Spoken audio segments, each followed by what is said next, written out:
در مؤسسه دولتی مرکز یارویی حقوقی در ناحیه وسه با اشتراک نفران کسب و کار گوناگون، پیران روزگاردیده و جوانان سمیناری نوبتی به موضوع پیشگیری زورآوری در عائله بخشیده شده است.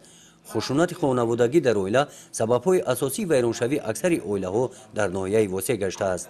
در همین مدت ما 4 عائله را خواستیم، 4 عائله‌ای که امروز محتاج به سازش بودن چون فرزندان بودن، ما اونها رو سازش کردیم. امروز زندگی اونها خوب است و در آینده نیز حرکت میکنیم که به شهروندان وابسته به این مسئله کمک برسونیم و در همه سمت‌هایی که مراجعت میکنن یاری حقوقی خودمون را دریغ نداریم.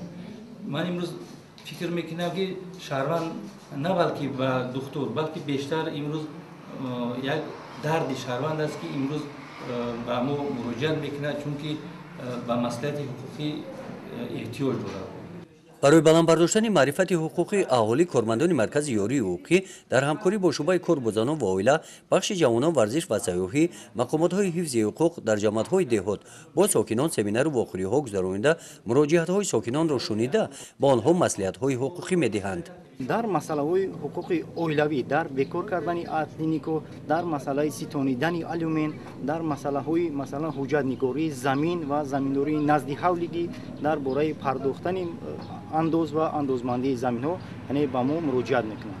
16 نفر ما پارا یوریستو داریم که از همون دیو هستن اومده از ما مصلحت ها میگیرن چون که در بین اهالی رفت آمد دارن و اهالی کمک میرسه از حساب دکتران، از حساب رئیسای محله و از حساب معلمان هستند که اگر در صورت مشکلی پیدا شده به طریق تلفنی با ما خبر میدن.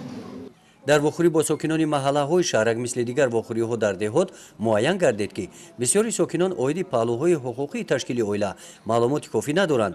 بسیاری سوال های ساکنان با موضوع حقوق های عائلوی، نیکاه، قطع نیکاه، رانندن الیمنت، مقرر کردن پدری بخشیده شدند. مؤسسه دولتی مرکز یاری حقوقی برای دسترسی ساکنان با مصلحت‌های حقوقی در جامعه دهاتی به نام خدای رجب فهم نمایندگی خود را گشوده است.